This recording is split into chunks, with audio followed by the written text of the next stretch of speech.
Good morning and welcome to the 18th meeting of the Citizens Participation and Public Petitions Committee of 2024. Agenda item 1 is just our private agenda item asking if members are content to consider the decision which takes to the evidence we've heard this morning in private later on. Are you content to do so? Thank you. That brings us to consideration of continued petitions, agenda item 2. And the first of those petitions is petition number 2089 to stop more national parks in Scotland. This petition is lodged by Deborah Carmichael on behalf of the Lochaber National Park, No More Group. And the petition calls on the Scottish Parliament to urge the Scottish Government to suspend any action to create further national parks in Scotland, to instruct an independent review on the operation of the current national parks, including assessment of the economic impacts on businesses and industries within the two parks, including but not exclusive to farming, forestry, crofting and angling, and to conduct a consultation with representatives of rural businesses and community councils in order to help to frame the remit of that said independent review. Now, at our previous meetings, we've heard from a variety of organisations, both in favour and opposed to the creation of a new national park. We've also heard from Nature Scott, who are currently undertaking their role as reporter for the proposed new national parks consultation period. But today we are joined by Marie Goujon, who's the Cabinet Secretary for Rural Affairs, Land Reform and the Islands. Good morning and welcome to you. And by Brittany Brown, Policy Lead for New National Parks, Scottish Government, and Lisa McCann, Head of Biodiversity at the Scottish Government. Now, I'm going to invite the Cabinet Secretary just to say a few words by exception, and then we'll move on to questions. So, Cabinet Secretary, over to you. Thank you very much, Convener, and also to the committee members as well. And I appreciate the opportunity to speak to you this morning. Now, I know that members of the committee are aware the Scottish Government has put forward a proposal to designate a new national park, and the proposed location is in the southwest of Scotland. National parks, I believe, play an important role in stimulating economic growth, supporting their local communities, as well as tackling the climate and nature crises that we face. Now, we know from the public opinion surveys that we've carried out, they show strong support for new national parks. And, of course, when we had this debate about them in Parliament, there has been cross-party support for that as well. Now, earlier this year, following the appraisal of the 5 nominations that we received against a set of published criteria, we decided to formally take forward the proposal from Galloway to the next stage of the process. Nature Scott was appointed as a reporter to investigate that proposal and to lead a statutory public consultation on it. Now, that consultation started on the 7th of November and it's going to continue for 14 weeks. And we'd extended the consultation period by 2 weeks to obviously take account of the festive period. Now, as well as the consultation surveys, Nature Scott are also organising a wide range of consultation events across the area that are going to be facilitated by an independent organisation and reported on by facilitators. And additionally to that, there will also be a series of drop-in surgeries and also some separate consultation meetings and activities for businesses, young people and equality groups. As I've made clear, we are keen that everyone with an interest engages in that consultation and makes their views known. I think I also want to be clear that nothing has been decided. It is very much still a proposal and everyone's views will be listened to and taken into account before any further decisions are taken. Nature Scott are going to report on the findings of the consultation, and these findings will then inform and shape the advice that they provide to the Scottish Government, and then we'll then consider the consultation outcome and that advice very carefully before we then look to take any further decisions. Now, I do realise that there is significant public interest in this proposal, that there is both support and opposition to it, and that's what I'm grateful to the committee for its consideration of this petition, and with that, I'm happy to take any questions that members might have. Thank you. I mean, I don't have a national park in Eastwood, so I don't come to this with any particular axe to grind. And I always say that what motivates us here is not any party political position, it is the petitioner. And our responsibility is to try and articulate and take forward the interests of the petitioner as best we can. And so I'll kick off. I mean, how did you decide that now, we had the 2 existing national parks, what was it that kind of entered into the government's mind to say, we'll have another national park in now? I mean, what was the motivating factor at that point? As you We obviously have the Cairngorms and Loch Lomond and Trossachs National Park, and it's been 20 years since those parks were created. I believe that national parks bring a number of different benefits, which I've outlined some of that within my opening remarks in relation to the economy, what they can do for the communities in the area, as well as for climate and nature as well. And I think, you know, national parks are recognised for that and for the landscapes that are within those areas. I have to admit, I have a fraction of a national park within my own constituency, just towards the very end. It doesn't by any means cover any massive population centres by that consideration. But I would say that I know that there's been a call for the government to establish a new national park for a long time. I mean, I think when I was first appointed as a minister in 2018, I was meeting with campaign groups at that time as well, and that was largely Galloway and the Borders campaign groups who were keen to see a national park developed in their areas. And I think, and that's why we eventually came to this, to where we are now, and why we've reached this stage in the process. Again, there's been those campaigns ongoing for a long time. There have been a number of consultations, surveys, engagement work undertaken in the period as well. It became a programme for government commitment as well, and we debated it in the Scottish Parliament in 2022, where there was cross-party support to continue with the proposal and agreement that a new national park should be created. So that's ultimately led us to the process that we're and the point of that process we've reached today. Let me get to what I think has puzzled us and has been at the hub of the kind of evidence we've heard to date. And that is the distinction between a consultation and an independent review. 20 years after the creation of national parks, a proper independent review of their success against the benchmarks that were originally established, lessons that might have been learned from that, lessons that might then inform how and what any future national park development might be, seems like quite a sensible proposition. The consultation route has been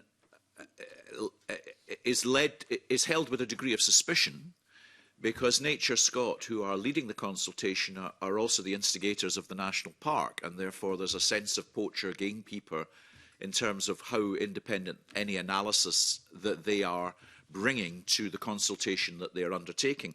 Moreover, the consultation, in some respects, I think there were 300 responses out of a potential area of 300,000 people who might have. It's difficult to be certain whether a consultation or a series of consultations or engagement exercises are genuinely articulating the information that would lead to lessons being learned, that an independent interrogator looking at these things and proactively asking the questions might be more likely to elicit. And so I think we've been puzzled as to why, I mean, in any ordinary circumstance, a national policy such as a national park, 2 decades on, it doesn't seem unreasonable to think, let's look independently now as to what the success of all of that has been before we start the third one. What has been the kind of, and it seems quite intractable from the evidence we've heard from others so far, but what has been the objection to that as a point of reference in terms of the government's approach to this? I mean, I think there are quite a few points within that I'd like to try and address, because I think this isn't just based on consultation on its own, and I think there have been a number of quite detailed pieces of work. I mean, I think the general consultation that was undertaken, that I found about 89% of people agreed that there should be a national park. Right, I appreciate the concerns that there can be around that, but I think that's a fundamental reason of, well, the proposal that's been put forward for Galloway. We're asking the question, do people believe there should be, do they want a national park in their area? Because I think it's important to get that direct information from people that live within that proposed area to hear what they think about that. But I would also say, I mean, it's not something that we are considering to take forward in terms of an independent review. I think for a number of different reasons. I think the performance of our parks, the national park authorities are accountable to their boards, whether that's their looking at their finances, in an organisational way and how they're operating. Boards are accountable to the Scottish Government. All of that is also open to parliamentary scrutiny if it felt like that was required. I think if we had identified that there were any issues through these processes, I think that we would be able to look at that. And I would also hark back to, I mentioned the debate that had taken part in 2022. Now, at no point during the course of that from any party was there any question of that there should be an independent review of national parks. In fact, every party across the chamber was extolling the virtues of national parks. And if anything, some parties were calling for the timescales to establish a new one to be shortened. Other parties were saying we should designate not just one additional park, but 2, 3, 4. So I think that there was a very strong feeling, and you can see that from that debate, that this was something that the Scottish Government needed to get on and deliver, because our national parks were felt to provide benefits to Scotland. So again, I think that work is important. I've mentioned the surveys, the various processes that have been undertaken. This has by no means been a quick process to reach this point where we've brought this proposal forward, and it's really been building on the consultation that was undertaken, detailed advice that we'd sought from Nature Scot on the back of that too, to really get us to this stage. So in that sense, I didn't feel, and I don't feel at the moment, that that is something that would be necessary. Colleagues you have with you when you think appropriate to join in. But we're all MSPs. We regularly now receive from constituents consultation fatigue, suspicion, in the sense that many now, there's a consultation in everything. You've only got to go into Marks and Spencer's and buy something, and before you know it, you're hardly home before you've had a consultation on what was your experience like when you were buying it. I think people are exhausted with all of this, and I think there's a growing suspicion in the minds of many people, which you must recognise as an MSP as well, that consultations are now just something of the fabric of everything that gets done, but that actually they're there to serve the original interest of the proposal, rather than necessarily to articulate or genuinely allow people the opportunity to contribute their own thinking if it's contradictory to what's being proposed. There was a consultation I participated in where I was allowed 100 characters to express what I thought. Now, I'm not suggesting that here, but I'm just saying that you understand maybe why we've had quite a lot of response from people, that they feel the consultation itself now is potentially, in the minds of some people, a flawed mechanism, particularly when it's being conducted by the people who are promoting the idea in the first place. I understand that the point that you're making about consultations more generally. I know that from my own portfolio, but it is one of these things that's just critical to the decision-making process, and we have a duty to do that. And I appreciate the point about consultation fatigue. But I think one thing I would want to stress in particular about the work that Nature Scot is undertaking at the moment is, and just as I said in my opening comments too, not coming at this from any particular angle. I think I genuinely want to hear what people in the south of Scotland think about this proposal, because they're the ones who live there. They're the ones who would be living in that area, so they need to want to have the park there. And there are also other options within that consultation as well, where people can say outright, if a park isn't what they want, then what would they like to see for their area, or so the information that will come through that report, I think, will be really critical. And I really want to get that across, that no decision has been made, and we really are listening to what people have got to say. And I would encourage them to take part in that process. And it needs to be as open as possible. And I think that's where you can see from the number of events that Nature Scot are undertaking as part of the consultation process and the engagements they've got planned. I think on the point about Nature Scot as the reporter too, they were appointed because they have the expertise in this area set out in the National Parks legislation as well. From 2000, they took forward the previous work for the designation of the initial national parks too, and they're the body that's most appropriate to take this work forward. And as I say, that's set out in the legislation as well. But I think it's also important to remember that the work that Nature Scot are doing and that reporting process is going to be independently evaluated as well when it comes to ministers to consider further. But I think I just really have to stress that I hope as many people as possible will engage in that consultation. It is an open process, and we really want to hear what people think. Okay, thank you. David? Thank you, Convener. Good morning, Cabinet Secretary, and to your witnesses. The committee has heard different views on how national parks impact on communities and rural livelihoods. Cabinet Secretary, what evidence is there that existing national parks are meeting their statutory proposed duties to promote sustainable economic and social development in their areas? I think there is, I think, quite a lot of evidence available in that regard in terms of what national parks deliver for their areas, and I think particularly when you look at the economy, the economies of those areas as well. I think focusing on one particular aspect of that for each of the national parks, if you consider tourism, so as an example, in the Cairngorms, they employ nearly 5,500 people in the tourism industry. When you look at the figures that are generated from the economy from that in the region, it's about 420 million from the latest figures that we've seen. In Loch Lomond and the Trossachs as well, I think the figures there, the value to the economy has been over 500 million, and they employ over 6,000 people in the industry as well. So I think in terms of the economy and what it can bring to that is really important. But I think it's not just the tourism element, it's also about the communities and how they're supported in that. And if you look at some of the work that Loch Lomond and Trossachs have taken forward, so as an example, they've run some community development projects. I think there were regeneration work that they'd that helped fund and take forward in Callander and Killen as well, to help with the town centre regeneration in those areas. There's various work that they're taking forward in relation to transport in the area as well. So I think that there are quite a lot of benefits, and I think one of the key programmes too that's being taken forward in Cairngorms is worth talking about and worth mentioning today, which is the Cairngorms 2030 programme. So really what they have done is bring together around 70 different organisations. There's over £40 million worth of funding attached to that as well, and about, I think, 10 million of that has come from the National Lottery Heritage Fund as well. And that's looking at addressing a number of different areas. So it's about improving the health and well-being of people living in the area. So I think as part of the projects they're delivering through that programme, they're looking at delivering an outdoor dementia centre.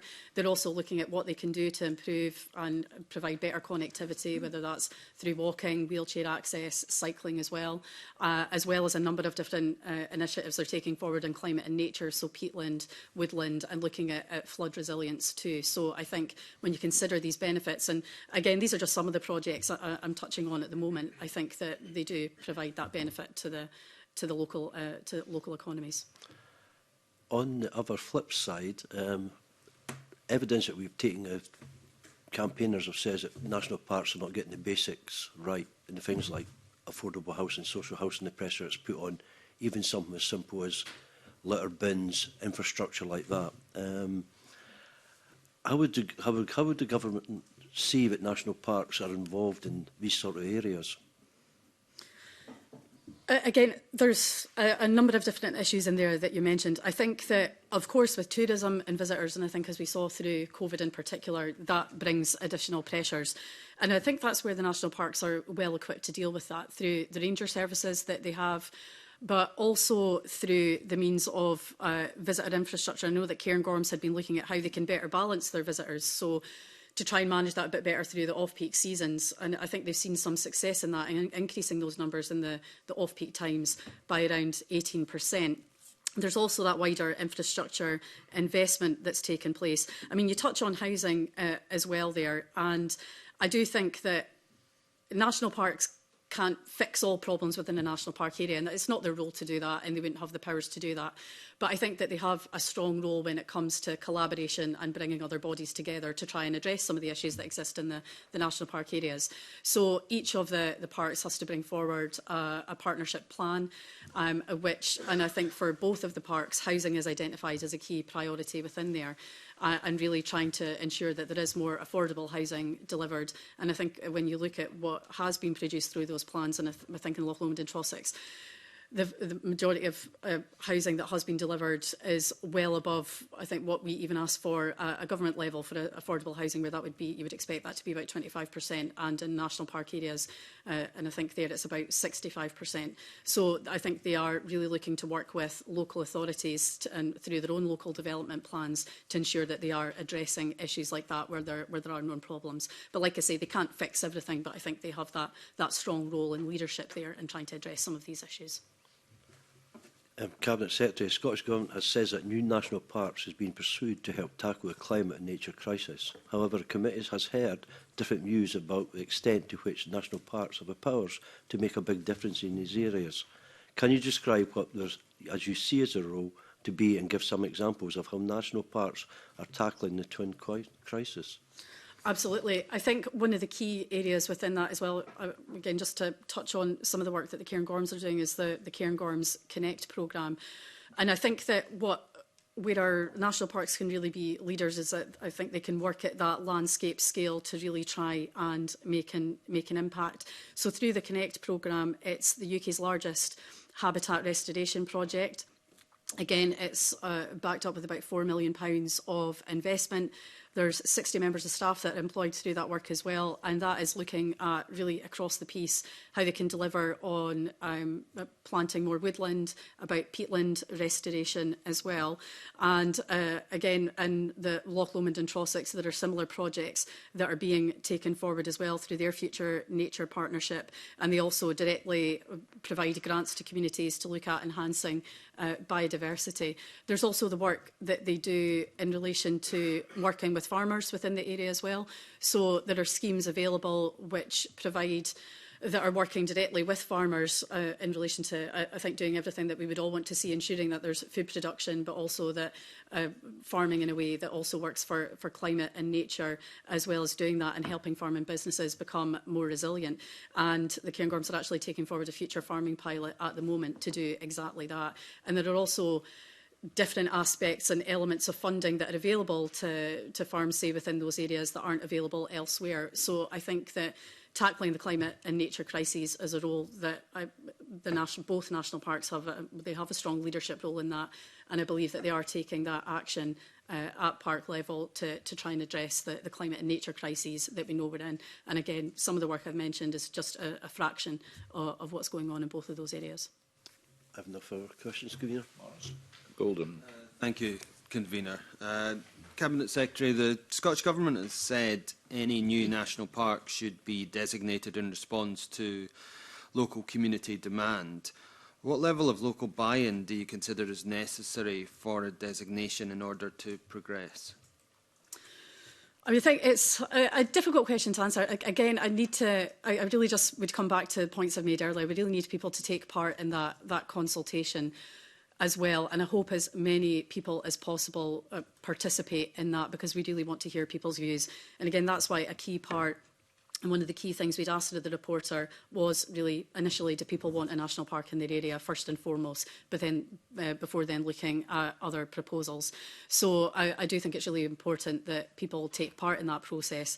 And again, we would just be considering that as part of the overall review. But again, no decisions have been taken. We want to hear what people in the area think before deciding any potential next steps. Thanks for that. And I think there is a genuine difficulty for local communities in Galloway in the difference between the point you made between the principle and the blueprint. For example, in Angus, if you ask the people of Forfar, do they want a train line from Forfar to Dundee, most people would say yes. But then when you look at the costs of that, the elevation, the alternatives, then it might come to a different viewpoint. And given that, Nature Scot have said, we do not know what the proposed national park would look like. So how is it possible for local communities to then make a decision on whether they want one or not? I appreciate that, and I appreciate the challenges that exist within that. I think that's where the initial engagement that Nature Scot undertook was really important, and then trying to inform proposals that are now within the consultation, where there are a few alternatives put forward for people. Because I completely understand the frustration in that regard, and I've met with various groups and bodies and different stakeholders myself about the proposals that have been put forward. And I think in some ways, when it's completely open to interpretation, I understand that criticism that you don't know what you're voting for, but at the same time, it's good to get that sense of, well, if this is what people in Galloway want, it's up to them to build it. And it's not necessarily, well, it isn't a case of replicating the other two national parks. Each of those are different to each other. A national park in Galloway would be, by its very nature, a very different proposition. So it's ultimately up to people to design what that could look like. I think what's been put forward in the consultation, I think, provides those different options for people to respond to, but as well as asking, you know, for other ideas as to what that could look like, whether that's a different boundary. But again, if people didn't want a national park, how else could we work to improve the economy in the south of Scotland and various different issues? So I think that there is definitely more information in the consultation now, and I think those different options for people to try and address and consider when they're responding to the consultation.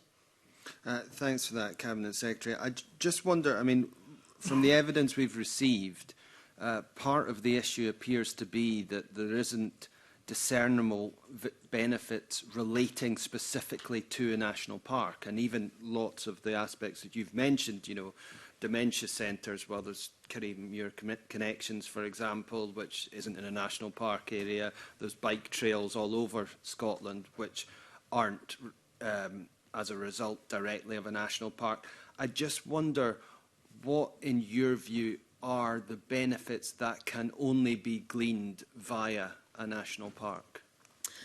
I think what's key, and I'm probably going over some of the points that I've made previously. I mean, you're absolutely right. I've visited Kirrie Connections and I know it's a fantastic centre. It didn't need a national park for that to happen. But I do think that where national parks, again, it's that leadership role in being able to work at a landscape scale that has been really important. And also, some of those projects that I've touched on today, so whether that's Cairngorms Connect, when you look at the 2030 programme, it's all the extra additional funding that they've been able to lever in on the back of that. I mean, the 2030, when you look at the collaboration that there is between 70 different organisations in the area, but the ability to bring all these different organisations together to work to improve the overall connectivity of the area, as well as the general health and wellbeing, as well as like I say, the peatland and woodlands on a wider scale, I think is really important. And I think it wouldn't have been the case if the parks hadn't been in existence or to be able to do it at that scale or that level of investment. So I think that that's what I see the additionality that parks would bring. And would you envisage a Galloway National Park to have some of the facets that the other national parks do in terms of Aviemore and Loch Lomond Shores? Well, again, a national park, if that was to proceed in Galloway, I think would be a very different proposition. And there are a number of industries that are really key to Galloway as well. When you look at farming and forestry and the importance of those sectors in that area, a park would have to be to represent that. And again, it would be a very different proposition. So I can't set out here, you know, it's not for me to say that this is what it should look like and this is what it's got to cover, because ultimately it's for the people to decide if they want one and what the shape of that should be and what that should look like. Of course, NFUS have raised concerns about the existing national parks, and we've so far been unable to get any evidence to assuage those concerns. Is there anything you could provide to them today? I'm aware of those concerns, and again, I've met with various stakeholders in relation to the proposals for a new national park. I mean, there are differences in some areas. I think when you look at well, agricultural policy inside and outside of national parks is different. And I would say, and again, just coming back to one of my previous responses when I talked about, you know, the ability of actually farms in the park areas to access new programmes and potentially other avenues of funding, I think, is important. There are some differences in relation to permitted development rights. So, example, the size of sheds that you could have in a park area and out with a park area. I understand some concerns about that, but I think in general, when you look at the overall policy, it's not different inside or outside the park. The funding mechanisms are exactly the same in that regard. But again, I'm in discussions with stakeholders and trying to listen to and address these concerns as much as possible. And again, recognising that farming is key to Galloway. You know, I visited a number of farmers in that area, and again, it's about, that's what the area is about. And when you look at the dairy industry there, it's absolutely critical, and you wouldn't want that to change. So I think it's, again, all comes back to people need to be able to have their say in this consultation process and make their views known about what they want to see in the area. Thank you, Cabinet Secretary. Thank you, Vera, and good morning, Cabinet Secretary. I'm perhaps unique in at least one sense that I've been a resident in both national parks, and I've represented a large chunk of Cairngorms National Park since it was established in 2003, and the Cairngorm Partnership before then. The petitioners, in their submission of the 3rd of September, said this. A recent poll by a local community forum, that's Aviemore District Community Forum, asked its members if the Cairngorms National Park had performed well. 92% said that it hadn't, and a paltry 3% said that it had. 92% said no, and only 3% said yes. It's a kind of North Korean type majority, that I would have thought. But the petitioners go on to make the point that surely a curious minister, and I quote, about to launch a third national park would want to find out why there was such overwhelming concern. I wonder what the Cabinet Secretary would say to the petitioners. Yeah, I think and if there's particular issues there, I would want to dig more into that and find out what is behind that and what the concerns of the people who responded to that poll would be. Of course, I mean, I don't have the details of that or know how that was undertaken or if there were any particular views expressed in it. But I do think what is important is the work that parks undertake themselves in developing their priorities and how they move forward. But I do also believe that the Cairngorms National Park Authority is undertaking work across the park area, again, to survey residents and to gauge the opinions of people living in the area as to whether or not they think that the national park has a positive impact. I think that that will be a really important piece of work, which, of course, I'd be keen to see the results of. And Mr Golden asked about how support in Galloway would be gauged. And indeed, I've asked this of Francesca Mazowska and Peter Rawcliffe in a conference call I had with them a few weeks back. And I put to them the very simple way, perhaps later on, Cabinet Secretary, because at the moment, SNH or Nature Scott are going to meetings in Galloway. People are saying, what are the boundaries? What are the powers? Who's on the board? What will it do? There's no answers to any of these questions. So it's a bit of a pig in a poke at the moment. But if this idea is taken forward, surely the only real way to measure opinion would be by asking the people that are resident within the area of the boundaries of the national park by a local referendum. I thought our party was in favour of referendum. Well, I think, again, we're in the middle of the consultation process at the moment, so I think it's important that we see that through. And I'm in favour more of that process because I think within that we ask people if they want a national park within their area. But there's also the wider qualitative information that we're getting out of that too. Now, I understand what you say about the boundaries, but there are boundaries proposed within the consultation really to get people thinking about that and what that could look like. So there are proposals within there, but it's also open to people to suggest or what they would like to see in their area otherwise. So I think to pose it in a binary question in that way, I think wouldn't be helpful. And I think being able to conduct it in the way that Nature Scott are, being able to get that quality of information and pick up that wide variety of an opinion and considering all these different matters is really important. So are you ruling out a local referendum, Cabinet Secretary? Yes. Moving on, in his evidence, Ian McKinnon, and I should say I've known Ian McKinnon for 20 years, said, quotes, if we cannot provide the basics of litter collection, toilets and parking, and we are not doing that in our existing national parks, we should not be considering creating another one in the future. Isn't he right?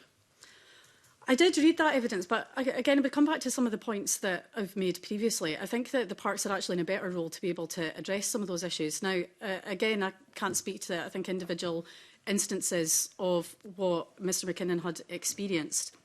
But I think when you look at some of the investment, so in Cairngorms, they're able to invest in that visitor management, and they are doing that. I mean, both parks employ both seasonal and full-time rangers to be able to manage some of those pressures. Cairngorms have invested £200,000 to deliver infrastructure improvements, so that's essentially looking at that infrastructure you're talking about, whether that's public toilets, motorhome waste facilities, as well as wider investments, and Loch Lomond and Trossachs have been doing exactly the same in relation to managing those pressures. So again, that's not to say there aren't any problems, but I think the parks are in a good place to try and address some of those issues, and they are investing in trying to do that. Well, as a resident and representative of a large part of Cairngorms National Park, I do beg to differ about that and tend to agree with the 92% of my constituents who said that the park is not performing well. And it's with some sadness I say that, because it's not what one would wish. But going back, and this is the last area I'd like just to address, Convener, the beef of this petition is in point 2, that the petitioners are calling on the Scottish Government to instruct an independent review on the operation of current national parks, including assessment of the economic impacts on businesses and industries within the 2 parks, including, but not exclusive to, farming, forestry, crofting and angling. Now, the parks have been in existence for 21 years. There has been no independent analysis of their performance. Yes, there are reports, there are board members. The board members, incidentally, and the petitioners make this point, are not allowed to express public criticism of the national park. One actually wonders what the point of board members is if they are gagged in that way. And I know they are, because I know many of them and have watched it in operation, sadly. So I think the central point is that why are we creating another body when there hasn't been a proper, thorough, entirely independent analysis of how the 2 existing bodies have functioned over 21 years? They've had 21 years. And when I say an independent analysis, I don't mean by, as Mr. Rawcliffe suggested in his evidence to this committee, that there should be some sort of university appointed to carry out an independent review of the work that Nature Scott do. I mean, I do wonder which university is going to be picked, and whether it's one that is going to produce congenial answers to a Nature Scott, who plainly want another national park and are not impartial in any way. So surely, Cabinet Secretary, the case for an independent analysis is just unassailable. And the answers given so far, with respect, by yourself and Nature Scott, have been completely inadequate. And the so-called benefits which you alluded to, the economic benefits, have been created by businesses and people in the national parks. They haven't been created by the national park. As you've said, the national park has got very limited powers. So the idea that hundreds of millions of pounds have accrued from the oeuvre, the efforts, the labour, the input of the national park is really for the birds. So I'm just really wondering why it is, when the SNP did not include this in their manifesto, it was a Butte House Agreement legacy promise. The Butte House Agreement's been torn up.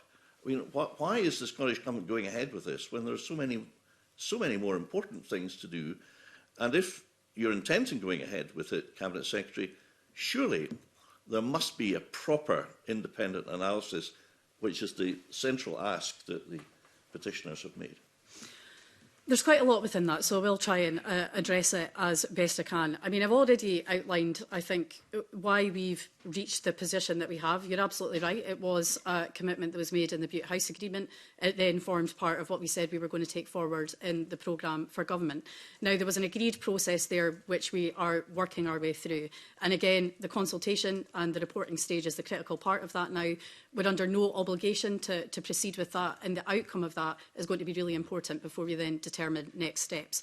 But those next steps and the work that had been undertaken by various groups in different parts of Scotland, I think it's really important that we reach this stage and we continued with this. And I think given that had been a process that was widely agreed, and I would come back to that mandate that was also there from Parliament and from all political parties within the Parliament.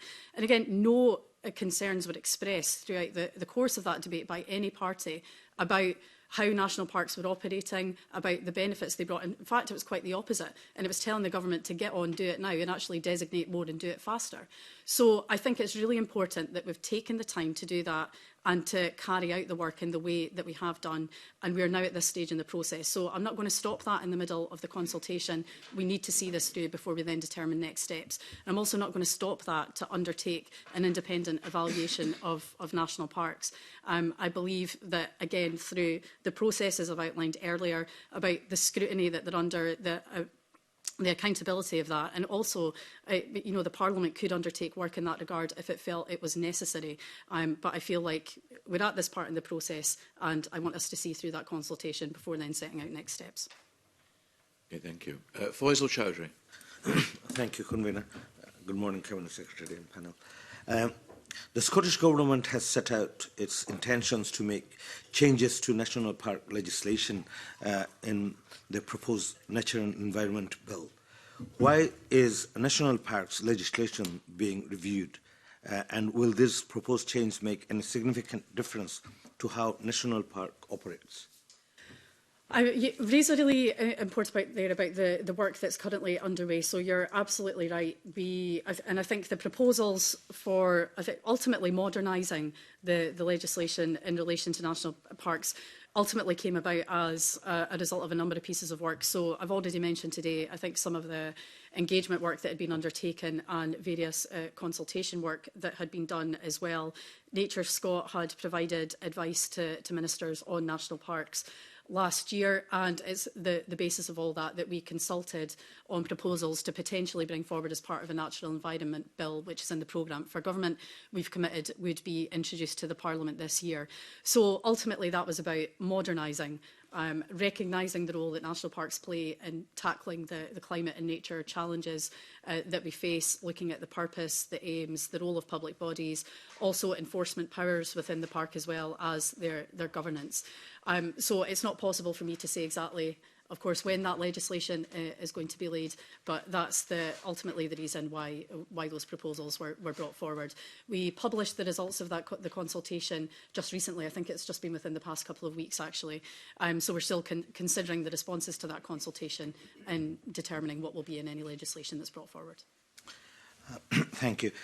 Will Parliament be able to consider any legislative changes before or alongside a designation order to scrutinise coherence across the proposals? I appreciate that we are in a bit of a difficult situation with that at the moment, and I appreciate that we also want to provide as much clarity in that process too. I mean, obviously it's hard for me to set that out, and as I'm sure you would appreciate, I can't say when the legislation is going to be tabled within Parliament. I've also got to see through this consultation process before we then any next steps are considered. But I am hoping to provide that clarity as soon as we possibly can. But it doesn't fundamentally alter, I think, where we are in the proposition that's being considered in the south of Scotland. Last question from me. Nature Scot recommended that Scottish Government produce a draft policy statement on national parks consultation alongside legislative proposals. Does the Scottish Government plan to develop and consult on a national policy statement on national parks? I think that, well, in relation to that point, that comes back to, I think, the advice that I just referenced in relation to Nature Scot and what they provided us last year. Now, there were a few recommendations that came on the back of that advice, and that the national policy statement you've outlined was one recommendation there. However, that's not it's not one area that we're considering consulting on or bringing forward, because I think the feeling was on considering that the advice and the recommendations that ultimately that's set out within the purposes and the aims of the national parks. So it's not within our plans at the moment to bring that forward.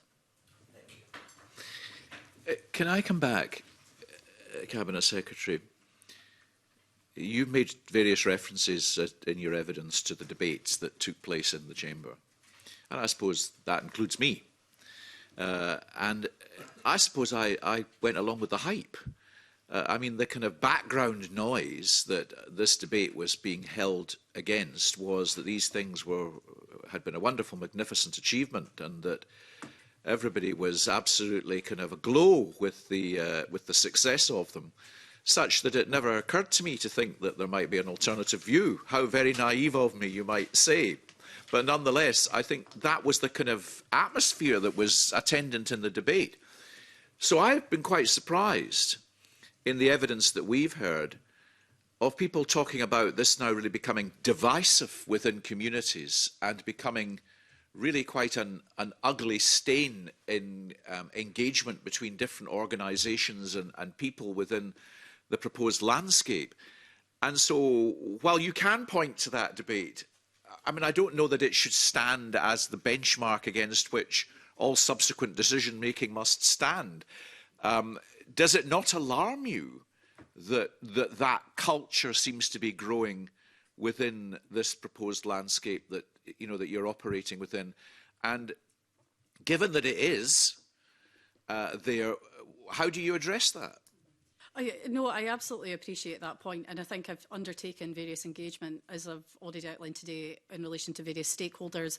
I've also met with the elected members for the area as well, and really just to hear their concerns, because you are absolutely right, and I think it has been concerning, I think, to hear about the division that's caused, because we don't want to see that in our communities. And I think that, I mean, one key thing for me, and I hope I've been able to outline today, and that I have been really trying to get across to people more generally, is the fact that I think there has been concern that this is a done deal, that the government had a commitment to establish a park, so regardless of what happens, that would be taking place anyway. That is by no means the case. And as I say, I want to hear what people in the area think about it before then determining any next steps. I can't get carried away with hype, and I've got to base this on the best available information. So I have talked about that debate today because I think it was that overall consensus felt in the room that this was a proposal we needed to proceed with. But I'm not just doing that on the back of a parliamentary debate. I mean, I think that's where there has been extensive work and engagement over the course of the past few years to bring the proposal forward and to reach the stage that we're at today. And I think we can't forget about all that work that's been done. Extensive advice, previous various iterations of consultation, and if a proposal was to proceed further beyond this point, there are going to be more phases of that. There would have to be another consultation. There would have to be parliamentary consideration of that. So again, it's not a done deal. We are at this stage in the process just now because we want to hear what people think. And really, I just want to get that point across. It is open. We want to hear people's views about what they think and if this is something they want in their area. And if they don't, then it won't happen. But we need to hear those views and hear what people in the south of Scotland think. Ask what the trigger mechanisms might be. I mean, the consultation sets out that the core funding provided by the Scottish Government for national parks was £20.9 million. And the core budget of the Galloway National Park might not be as large as has been required in relation to the other two. But in the context of finite resources, what will the trigger mechanism be that will kind of determine for you whether a national park is the best course of action, compared to, as Maurice Golden and others have suggested, alternative ways in which some of the benefits that it might generate could be achieved by an alternative route? Absolutely, and I think it's important to recognise, I mean, there's obviously the biosphere in that area as well, and that's what I've heard from some other stakeholders about the roles of these other organisations, how that can be used. So again, that information is really important in hearing what people think about everything that's happening in their area at the moment. You are absolutely right to touch on budget, and that is going to be an important consideration within all of this as well. And we will have to factor that into decision making. I mean, as you say, there are finite resources at the moment. We don't have a specific budget allocation going forward for the national park because obviously we don't know what that proposition could look like, and again the composition of that could be entirely different from what we have with the current national parks at the moment. I mean, but again, if a proposal was to proceed, it would have to be done in as efficient and streamlined a way as possible, recognising the financial situation that we're in. So again, I can't outline today specifically what trigger mechanism would be, but just to say that these are all going to be important factors in the decision-making overall. Okay. And a final question for me before I ask if there are any follow-up questions from colleagues. It's called the Galloway National Park, but of course we also heard from people in South Ayrshire that it's actually quite a bit wider than all of that. Are you satisfied that the kind of scope of the national park is fully appreciated by all communities? Well, It's really important that everybody within communities knows, so I've heard that concern directly. And I know that there's been engagement work that Nature Scot have been undertaking to ensure that, well, every part within that overall proposed area are aware of the proposals. I believe that they've had, now there was a specific issue about, I think, some initial information hadn't been made available to everyone. I believe that has now been resolved, and there are going to be further opportunities, and I think leaflets sent out to everybody within the area. Again, appreciating not everybody is online and people need to have that information to hand. So I think we want to make sure that Nature Scot are communicating as widely as possible so that people are aware of the proposals and know how they can take part in the consultation. Okay, thank you. Are there any further follow-up questions from colleagues? No? Is there anything further you would like to add, Cabinet Secretary? No, thank you, Convener. I think we've covered it. Well, in that case, thank you very much for your evidence. I'm sure your colleagues were a moral sport to you this morning. But thank you all very much. And our members consent that we consider this evidence later today and will therefore have a short suspension just now. Thank you again very much. Thank you.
So welcome back. I'm going to suggest to colleagues that we potentially consider the next two petitions together in terms of how we might proceed.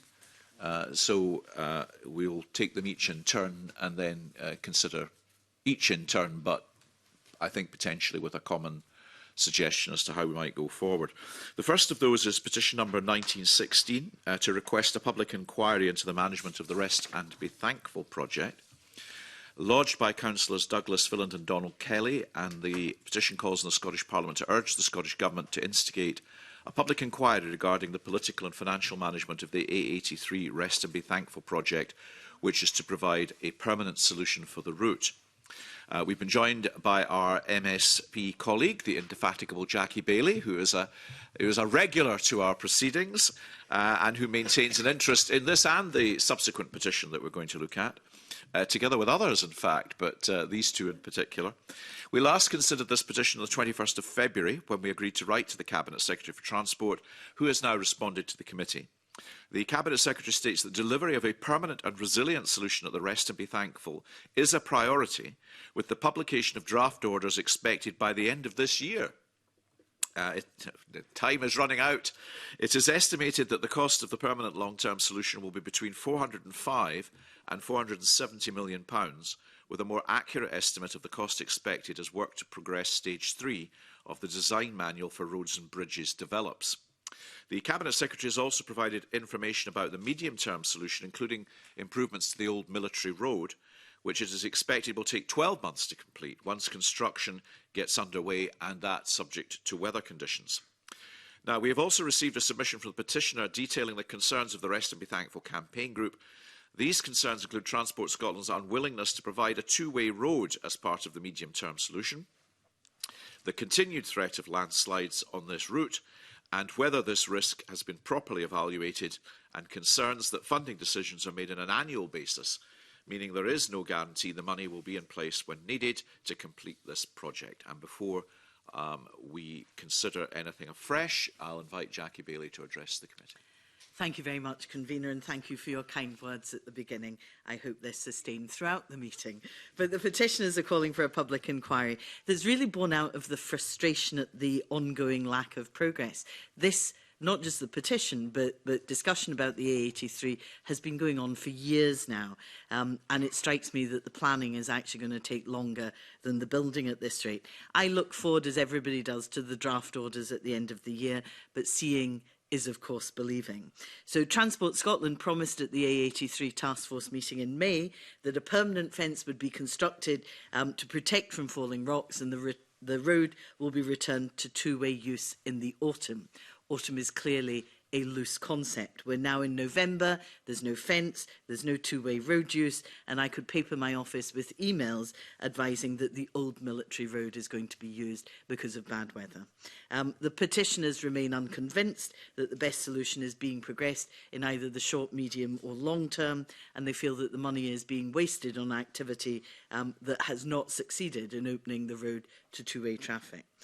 They point out as well, the last task force meeting, the Cabinet Secretary said the government was committed to funding this project, but as you rightly point out, they're nervous that decisions are only made on an annual basis and wonder about future commitment. It would therefore be really helpful to know whether the Scottish Government is truly committed to the project, and I would invite the committee to keep the petition open until we are clear about that point. Final comment from me. Rural Scotland needs infrastructure if we're to avoid depopulation, if it's going to thrive and survive. And whether that's ferries or whether that's roads, it seems that rural Scotland is being left behind. Thank you, Convener. Thank you, Jackie Bailey. Well, I can say that this particular petition runs through the DNA of David Torrance and myself in parliamentary terms. We've lived with it from Parliament after Parliament after Parliament. We stood there on various sites and looked at the different options, and I feel probably know more about the A83 than many other petitions, and obviously the intractability of many of the problems, and therefore the fact that there is even a nominal solution is somewhat of progress of sorts. But we'll come back to that in a moment if we can, in the meantime, consider petition number 1967, to protect Loch Lomond's Atlantic Oakwood shoreline by implementing the high road option for the A82 upgrade between Tarbert and Inverarran. This petition is lodged by John Urquhart on behalf of the Helensburgh District Access Trust and the Friends of Loch Lomond and the Trossachs. The petition calls on the Scottish Parliament to urge the Scottish Government to reconsider the process for selecting the preferred option for the planned upgrade of the A82 between Tarbert and Inverarran and replace the Design Manual for Roads and Bridges DMRB based assessment with more comprehensive Scottish Transport appraisal guidance. Now, this is another petition which concerns the constituency, so Jackie Bailey is with us again. We last considered the petition in March the 6th, and at that point again agreed to write to the Cabinet Secretary for Transport. The Cabinet Secretary tells us that the Government is progressing detailed development and assessment work on this scheme, but is not yet in a position to confirm a timescale for the publication of draft orders and associated statutory consultation period. In response to our questions about the estimated cost and time required to complete a stag appraisal of the A82 Tarbert to Inverarran corridor, the Cabinet Secretary tells us this would likely take 12 to 18 months, but that doing so would return the project to the very start of the process, resulting in several years' delay to the scheme as well as significant additional cost. It is the Cabinet Secretary's view that this would unnecessarily repeat work already carried out and would not provide any value for the Scottish taxpayer. We have also received a submission from the petitioner, which draws our attention to the construction of a new timber extraction road along the line of the proposed high road, which the petitioner suggests demonstrates the feasibility of this option. The submission also raises concerns about the accuracy of cost estimates used to compare the high road and Lochside proposals. And again, Jackie Bailey, I wonder if you'd like to contribute any thoughts you might have. Thank you very much, Convener. And could I welcome John and Anne Urquhart to the gallery today, such is the importance of the petition to the local community. I think I invited the Petitions Committee to enjoy a sunny day in Loch Lomond to have a look at this. That offer is still on the table. I can't promise the sunshine just now, but I do think it would be instructive. The offer of a guided tour is still very much on the table and would actually help to illustrate to the committee the damaging implications for the local and the wider economy that the Scottish Government's planned upgrade to the A82 would have. The Scottish Government, as you've said, have reiterated their view that the stag-compliant assessment has already been completed. But of course, so much time has now passed between the costing and design work, when it was previously undertaken, that the petitioners feel the assessment is out of date and irrelevant. There is a continued feeling that Transport Scotland should carry out a full and proper stag appraisal, but at the very least an update of their existing stag appraisal would be preferable. And if they will not, the petitioners feel that the Parliament should conduct an inquiry into the issue. Thank you, Convener. Thank you. Well, I'm surprised you can't promise sunshine. I thought Labour was promising sunshine for all. For you, Convener, I will promise sunshine. I'll bring you out to the A82. Okay, well, therefore, colleagues, I'm looking at both of these petitions, and I think we're driven in a similar direction now as to how we might take these forward. And I think we are going to keep both the petitions open. David Torrance? Thank you, Convener. As someday, this is the third Parliament session I've been involved in the rest, and be thankful. And to Jackie Bailey, it was a sunny day when we visited it. It was. And I chaired the public meeting, the Public Petitions Committee there. Can I say it's something that's been ongoing? It is a real, to a local community, all the measures that have been put into place so far seem to have failed to try and keep that road open. So I would like to invite the Cabinet Secretary for Transport to give evidence on this and similar road transport focused petitions at a future meeting. Yeah. And I would cover both the petitions then. Fergus Ewing. Yes, I would support that suggestion from Mr Torrance. I was also struck, Convener, by the petitioner's most recent submission of the 12th of November, which I would hope the Cabinet Secretary for Transport can answer in such an evidence session. In particular, what might be regarded as a bull point, or even the bull point, and I quote from the submission: "We are amazed that anyone would try to build a road on the existing route under constant threat of landslides from 200,000 tonnes of unstable material. Work will constantly be stopped every time there is movement on the hillside, increasing building costs and delayed delivery of a solution." And it goes on. Incidentally, the original petitioner submission back in December 21 referred to 100,000 tonnes, so it seems to have grown to 200,000 tonnes. But no matter what the tonnage, there's an awful lot of material. And we all know that landslides in this particular area, an area with which I'm familiar from my long, distant past Monroe bagging days, is a constant threat. So I'm kind of mystified, actually, as to why, particularly since it's gone through the process of preferred route selection, that this route could be chosen. I mean, I'm not so experienced along the tooth as the convener, the deputy convener on this particular commission. I'm just a junior, but it's baffling to me why we would spend £400 million or more on a solution which seems to be patently flawed. And therefore, I just wanted to make that point, ad longum, as it were, as my lads might say, because it hasn't been answered to me, and I would like to know what the answer is. And the last point I make is that this point will not go away. This argument will not disappear. And as we know, and both Jackie Bailey and I have been around for quite a long time, serious arguments that seem to be, to the ordinary punter, to be unassailable arguments don't go away.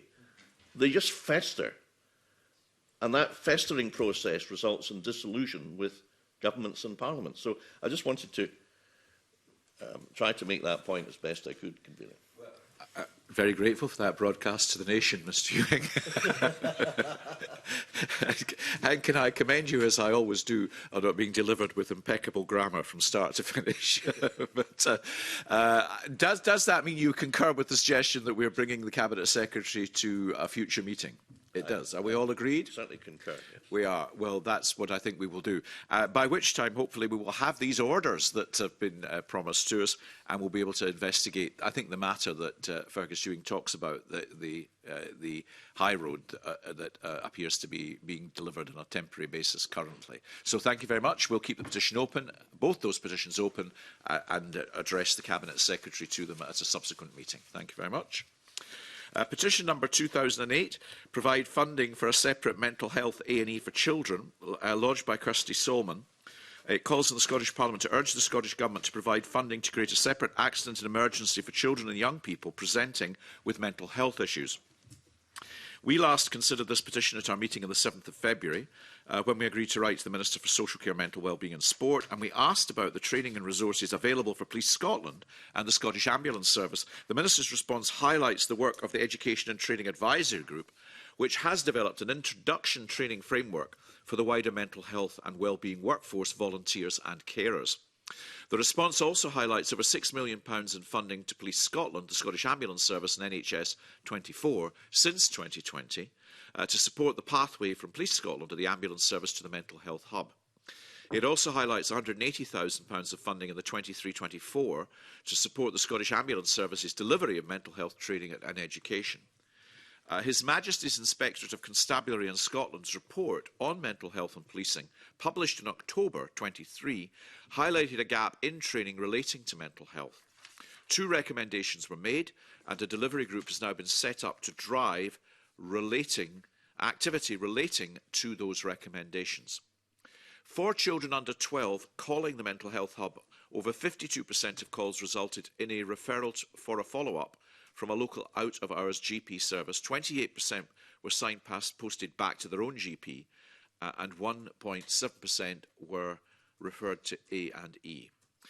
The petitioner's view is that the submission does not sufficiently focus on children's mental health service. She also notes that for each referral through the Mental Health Hub, children are then being put on long waiting lists.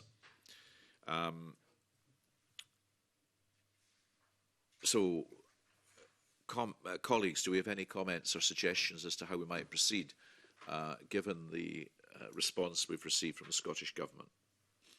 David Torrance? Thank you, Convener. Considering the response that we have had at the committee, I would like to close the petition under Rule 15.7 of Standing Orders on the basis that the Scottish Government does not believe that there is a merit in funding separate mental health and A&E for children and young people, given the existing and developing mechanisms for providing mental health care. So, essentially arguing that this is as far as we can take the petition, given the Scottish Government's position. Do we have any other comments from colleagues? I mean, it's an important area, but I think, given the Scottish Government's response, it's difficult to see what more we can actually do to take the issue forward. Are colleagues content on that basis, however reluctantly, to close the petition? Faisal Chowdhury? They're not saying there is a gap. Can they not do anything to fill that gap? They are recognising there is a gap. Well, there is a gap. There's 2 recommendations were made, and a delivery group has now been set up to drive activity relating to the recommendations. I'm content, Mr Chowdhury, if you would like us to follow up on what the progress is in relation to that, or do other colleagues have a different view? Well, Mr Torrance has suggested close the petition. Yeah, I generally don't think the committee could take it. Fergus Ewing? Well, I think, regretfully, I think I would agree that there's not much more this committee can do, and if there is a gap, and I don't doubt that there's a gap, then it's not going to be filled by the particular recommendation that the petitioners make, which is to have this kind of separate system for, you know, if there is a gap, the ask is not going to fill the gap. No. For that reason, you know, I sympathise with Faisal Chowdhury's point, but I'm not sure that prolonging the life of this petition is going to really advance the aims of it. Benefit the aims of the petition. No, I'm kind of reluctantly of that view. Are very worthy, and I think we all have great sympathy with them because of the profound problems of mental health that there are amongst young people in Scotland. It's a very serious point indeed. Yeah. I'm happy to close the petition, but I think we should write to them and say, look, there's a gap. What are you guys doing about it? Yes, so we are content to close the petition. Okay, with some reluctance. Petition number 2009 to ensure fair access to Scottish universities for all residents in Scotland and the UK. The petition calls on the Scottish Parliament to urge the Scottish Government to ensure fair access to Scottish universities for residents in Scotland and the UK by reviewing university business models and Scottish Government funding arrangements, and it's been lodged by Caroline Gordon, and we are joined, as we have been in previous considerations of this petition, this morning by our MSP colleague Michael Mara. Good morning. We last considered the petition at our meeting the 6th of March, when at that time we agreed to write to the Commissioner for Fair Access, the Scottish Government and University Scotland, I think on the suggestion of Mr Mara. Following our last consideration of this petition, we asked those organisations whether data from each university on how many Scottish domiciled students are accepted onto each course annually could be published. The Commissioner for Fair Access, University Scotland and the Scottish Government all noted that publishing this data alone could be misleading and raise concerns about the complexity of sharing complete data that would be useful to prospective students. The Commissioner's submission explains that a low count of entrants does not necessarily imply that it is more difficult to gain entry, just as a high count of entrants does not necessarily imply that it is easier to gain entry. University Scotland noted that contextual admissions and minimum entry requirements add complexity to the data picture. University Scotland's submission states that this would need to be captured and reflected in any student-facing data to ensure that individuals are not misinformed. Now, the Scottish Government submission states that it is for the universities themselves to decide how to distribute the places between faculties, the courses they offer, and how many of the total funded places will be available for each course. University Scotland's written submission states that the number of funded undergraduate places available to Scottish domiciled applicants for academic year 24-25 sits above the pre-pandemic high watermark level. The petitioner's written submission highlights growing financial challenges being faced by universities and believes that widening access initiatives look like a sticking plaster on a gaping wound, unquote. Her submission urges the committee to call for the publication of admission figures so that they can be analysed to consider what needs to change. Now, on the face of it, I have to say, I think that the options for the committee to take the petition much further forward are limited, but since Mr Mara has been invariably creative in his contributions to the committee, I know we would wish to hear from him first before we take any final decision.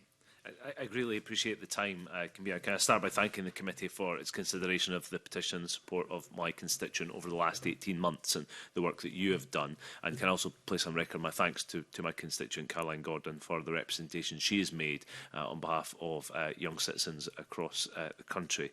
I do think our democracy is enhanced by that form of citizenship, and so often demonstrated through the work of this committee. So I note the committee and the evidence that the convener has referred to, and I tend to agree with the convener, I think, in his conclusions that he reaches. It strikes me there has been something of a circling of the wagons, if I can put it in that form. Judging by the responses, there does appear to be a real resistance to presenting the transparency from university entrance data that Ms Gordon and I have both been calling for, and that the representations this committee made also. I do find the rationale set out by the government and the sector and the Commissioner, frankly, not to be particularly credible, if I can say so.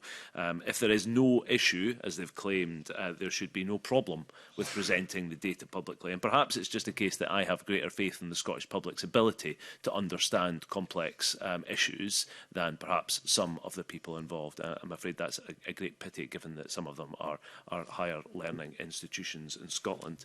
So I do, at this stage, believe that the committee has probably taken this issue as far as it possibly can. It's potentially now a political question ahead of the 2026 election, and at the very least I would imagine that greater transparency would be something that citizens might call for through the election of new MSPs in 2026. But I wanted to put on the record those reflections, but also to thank the committee for their time, and I could leave it to the committee's consideration as to what, if any, action they wish to take next. Thank you very much. And I think you summarised quite nicely some of the frustrations as a committee that we do feel in the responses that we receive. But given the evidence we received and also Michael Mara's contribution, is there any suggestions from the committee as to how we might proceed? David Torrance. Thank you, Convener. In light of evidence that the committee has received, I wonder if the committee would consider closing the petition under Rule 15.7 of Standing Orders on the basis that the Commissioner for Fair Access has not found any evidence to substantiate the petitioner's concerns, that funding arrangements to block access to Scottish domiciled students or that such arrangements lead to students pursuing higher education elsewhere in the UK. And the number of non-controlled funded places available for Scottish domiciled students increased by over 11,000 from 2019 to 2020 to 2024-25. And the Universities of Scotland have stated that across the sector there are sufficient university places available for suitably qualified Scottish domiciled undergraduate students. Okay, colleagues, are we content to close the petition? We are. So can I thank Caroline Gordon for bringing this petition to us, and in closing say that these issues may very well persist, and therefore I would very much encourage her to take to monitor events and potentially to bring back a fresh petition in the next session of Parliament when there may be a different perspective abroad as to how these matters might be addressed. Thank you very much. That brings us to petition number 2050, which is to prohibit the use of recreational drones on national nature reserves without a permit from Nature Scott. And this is lodged by Lee Watts on behalf of Ethan Sealwatch. The petition calls on the Scottish Parliament to urge the Scottish Government to amend the current guidance on flying recreational drones on national nature reserves so that the use is prohibited without a permit. Permits include a flight time, date and agreed flight path, operation in accordance with the drone code, and advice on the legal status of the wildlife and habitats is provided. We last considered this position on the 21st of February, and we agreed to write to Nature Scott, Police Scotland and the UK Government. I think all of the committee were intrigued by the issues raised by the petition and the use of drones potentially in respect of wildlife. Police Scotland's response, however, states that there is only one reported and prosecuted wildlife crime involving a drone in recent memory. In terms of the number of investigations into suspected wildlife crimes of this nature, Police Scotland's submission explains that it is challenging to quantify, but since January 24, 400 drone incidents have been logged, the vast majority of which were notifications of legitimate drone use. All wildlife crime liaison officers within Police Scotland were canvassed and reported that beyond that one noted earlier incident, there were no significant incidents with drone-related wildlife crime. On the question of bylaws, Nature Scott states that it would only consider creating bylaws for natural nature reserves or any other protected area where there is clear evidence of their need and the likely benefits to protected species, as well as evidence that a bylaw is the only or best way to address a particular issue. So the submission notes that the process for making bylaws is very complex and it's also very time-consuming, and that ensuring compliance can also be resource-intensive. So I was quite surprised by the evidence that we received, and in the light of that, I wonder if colleagues have an idea of how we might proceed. Fergus Ewing. I think in the light of the responses that you've described to Convener, and I won't repeat what you've said, from Police Scotland and Nature Scott, there doesn't really seem to be any basis upon which we can proceed further, and therefore, under Rule 15.7 of the Standing Orders, I would suggest we close this petition. Are colleagues content? I mean, I think it's an interesting issue, and it may well be that the prevalence of drones will lead to this being a more relevant matter subsequently. But given the evidence we've received, I think that is the correct course of action. So we're agreed? We are. That brings us to petition number 2062, which is to introduce a national screening programme for prostate cancer, lodged by Bill Alexander. And it calls on the Scottish Parliament to urge the Scottish Government to introduce a national screening programme for prostate cancer. And again, we are joined for this petition by Jackie Bailey. We last considered this petition on the 7th of February 2024, when we agreed to write to the UK National Screening Committee. The UK National Screening Committee's written submission explains that it does not recommend prostate cancer screening because the prostate-specific antigen, PSA, blood test, which is usually the first step towards a diagnosis, is not nearly reliable enough as a primary screening test. It has contributed to thinking on the design of the Transform randomised controlled trial. That trial will aim to establish if various testing strategies, including using MRI scans up front for screening, could tip the balance in favour of a screening programme, for example, by detecting disease that PSA testing misses and by reducing the amount of insignificant disease found.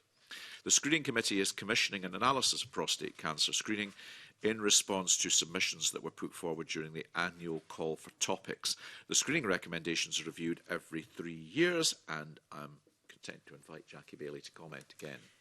Thank you very much, Convener. And of course, since you considered the petition, the number of prostate cancer diagnoses have increased in Scotland.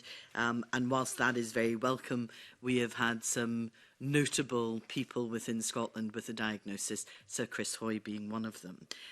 Not all men have symptoms in the early stages, and often they're not diagnosed until much later on. So there is a need to do something, because we know that catching symptoms early is key to increasing survival rates, and a screening programme would help to catch more diagnoses sooner rather than later.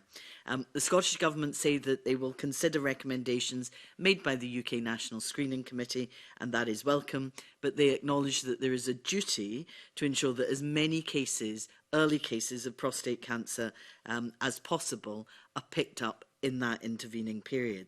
So I understand that the review of the Scottish Cancer Referral Guidelines will include PSA testing, and that it will be published in spring 2025.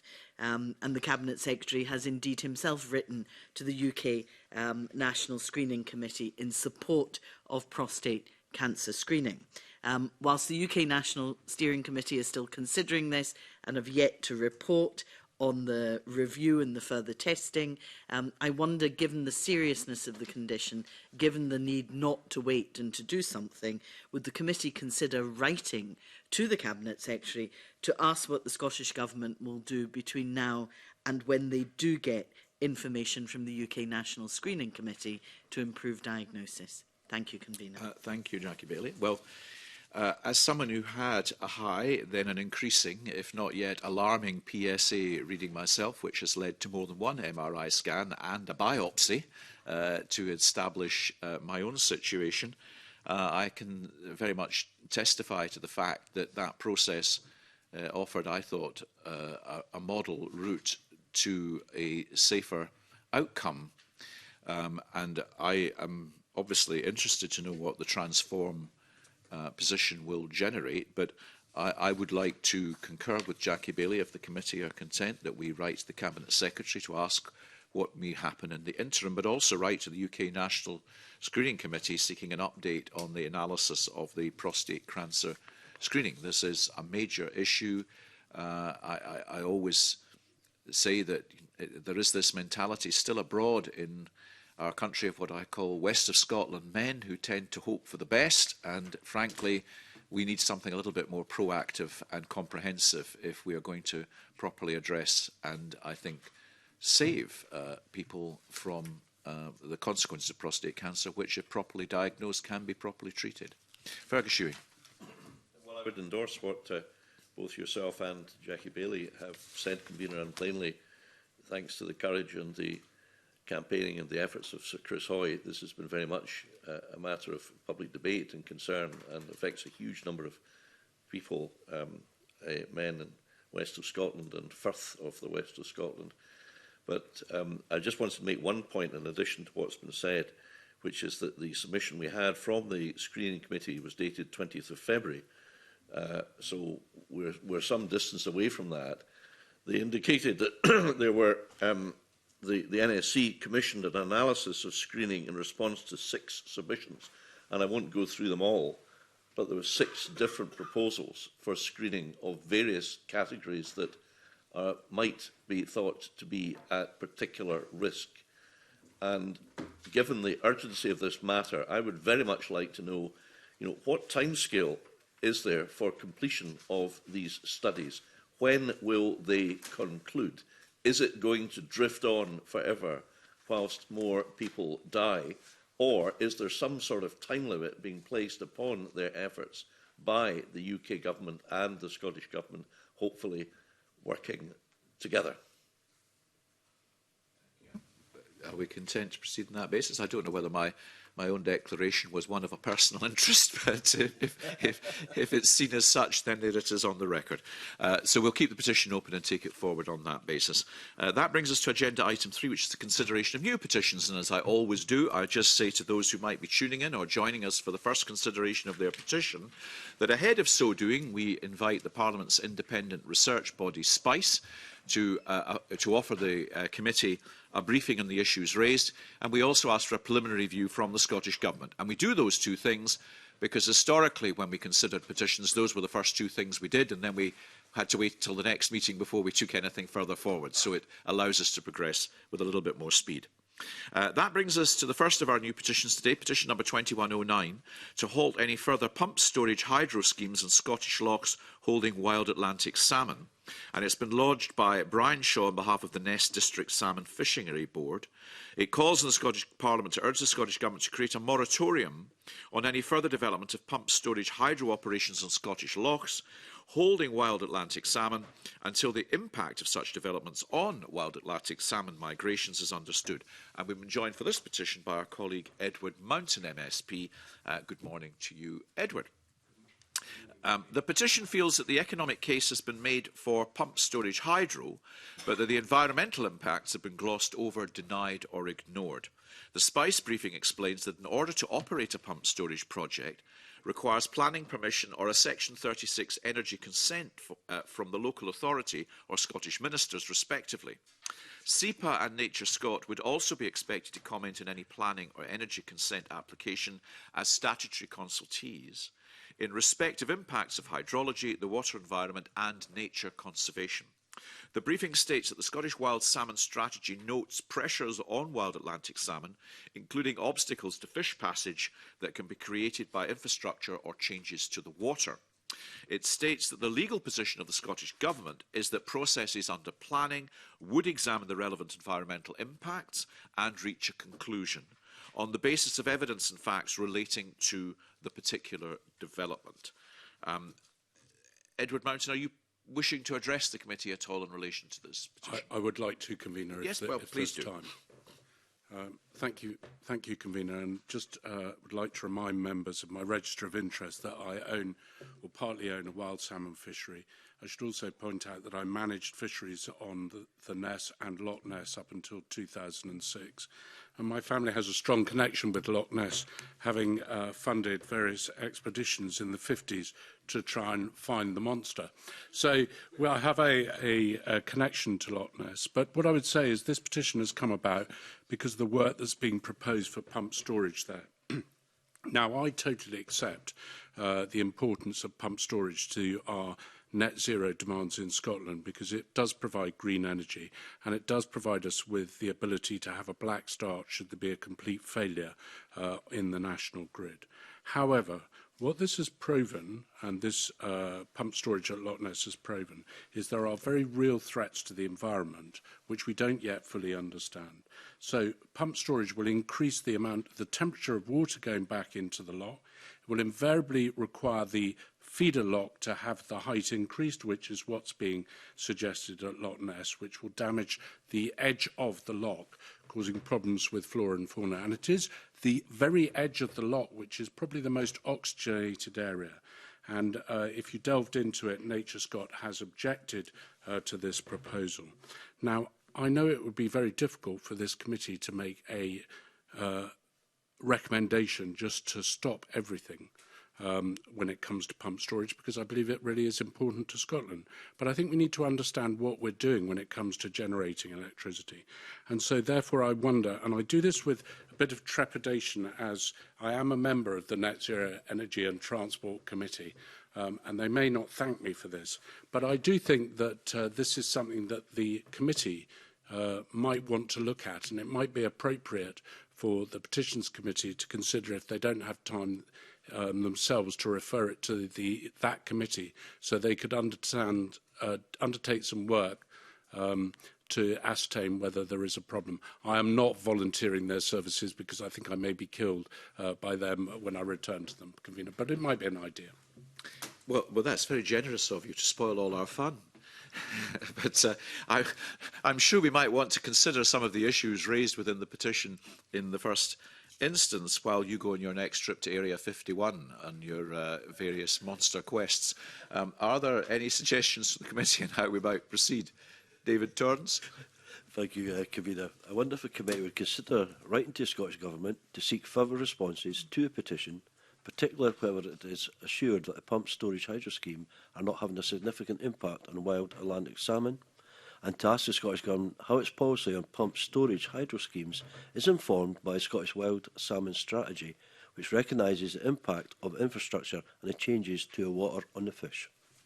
Any other suggestions? Fergus Ewing. I would second David Torrance's suggestion in support of further examination of the consequences of pump storage, as Ed Mountain has eloquently set out, not least because of the potential disturbance of the habitat of my most famous constituent, Nessie, albeit an elusive constituent, but also because I think there's a great deal of support for pump storage in principle, and I am amongst the most enthusiastic supporters. But I do think that this issue that Mr Shaw raises, and I should say, Convener, out of transparency, I'm due to speak to Mr Shaw later on and have been in correspondence with him about this. But I do think that this is an enduring concern, and the right time to bottom out these issues is now, not after things are too late. I don't know what the answers are. Mr Mountain obviously has got expertise in this area. So do many other people. I've had many constituents, many discussions with the Ness Fisheries Board and other others who are interested in the success of our wild salmon sector over many years. So this is an enduring concern. It will not go away. We must bottom it out. So I do think that this is the time for the government really to get to grips with this issue. And just one supplementary suggestion, if I may make, Convener. I would like to see what work has been done by the developers.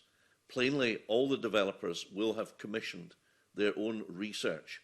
In the interests of openness and transparency, I would suggest that we write to them, including the developers of this project, but also Scottish and Southern Energy, because I suspect that they have already commissioned reports as to the impacts on wild salmon.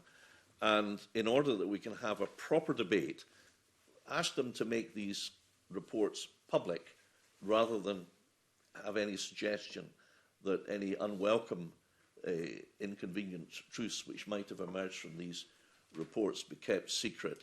I think we need to get to grips with this, and if we don't, then others, perhaps in decades to come, might well question what we were doing. Okay, thank you. Maurice Golden.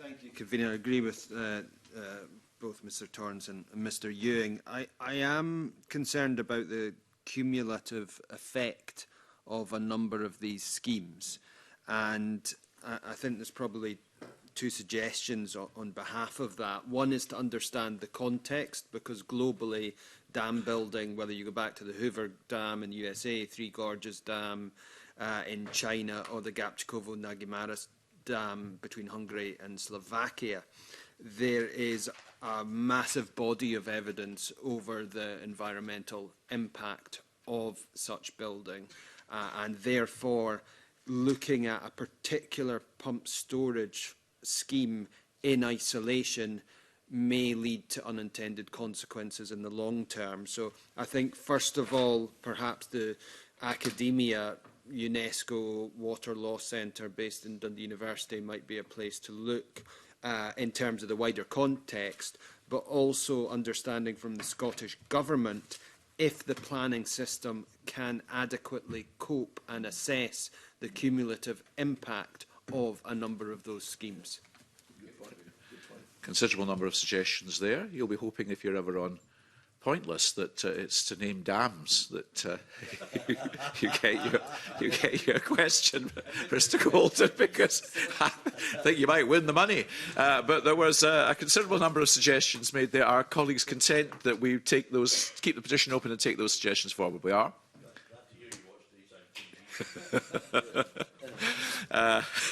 Well, I am a pensioner, but there, there we are.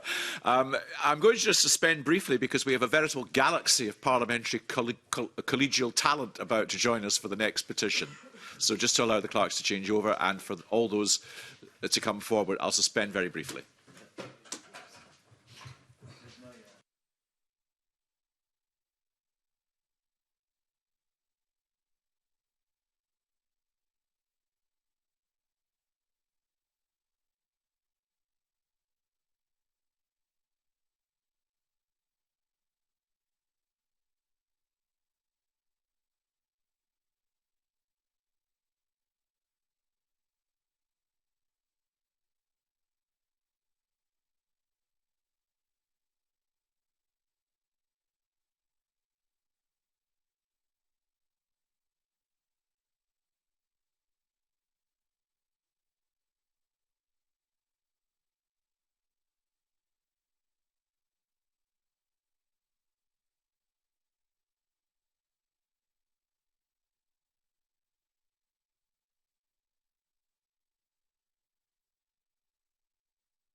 Accelerate the implementation of bus franchising powers. This has been lodged by Ellie Harrison on behalf of Better Buses for Strathclyde. The petition calls on the Scottish Parliament to urge the Scottish Government to improve the process for implementing the bus franchising powers contained in the Transport Scotland Act 2019 by introducing without delay the regulations and statutory guidance required to give bus franchising powers full effect, amending the 2019 Act to remove the requirement for proposed franchising frameworks to be approved by a panel appointed by the Traffic Commissioner, instead empowering regional transport partnerships to have the final say on approving proposals, and to providing additional funding to help support regional transport partnerships, RTPs, in preparing franchising frameworks and assisting them with the initial set-up costs once frameworks are approved. And I referred to the galaxy of parliamentary talent that we have assembled. So I welcome this morning Neil Bibby, Patrick Harvey, Mark Ruskell, Graham Simpson and Paul Sweeney. And to say that we had also hoped to have Katie Clark with us, but she's unfortunately unable to attend. For some, Mr Sweeney, it's a return to familiar territory. I think we've had Mr Ruskell at the committee before, but Mr Harvey's first appearance in my tenure at any rate. Well, welcome to you all.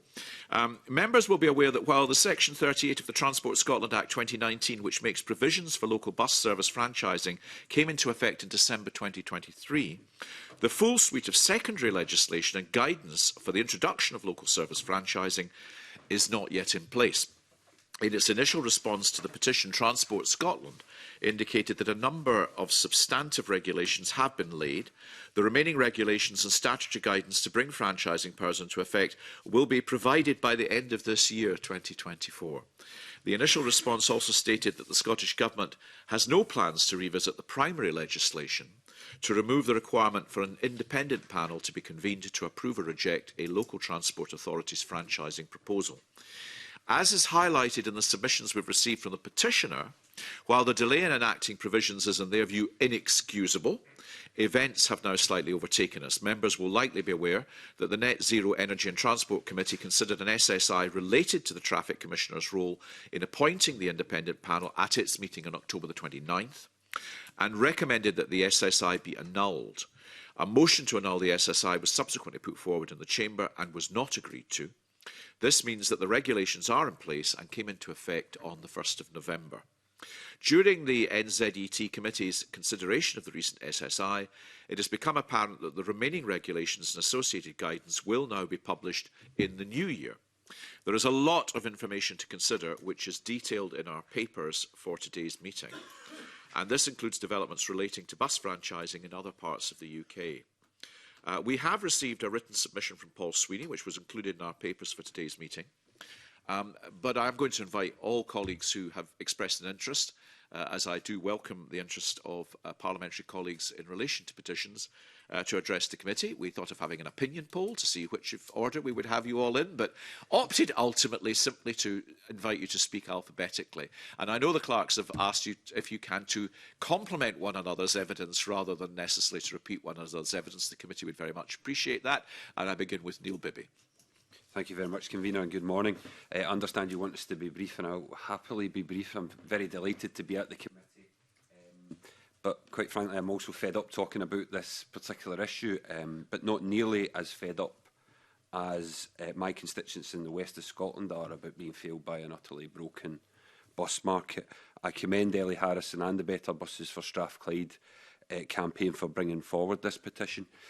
In the west of Scotland region, as you know, Convener, I represent Renfrewshire, and in Renfrewshire, for example, last year we saw a 13% cut in bus services, a drastic cut that's had real consequences for people in the west of Scotland. Young people in Erskine struggling to get to college, disabled residents in Gala Hill being abandoned, veterans in Erskine without a nearby bus stop.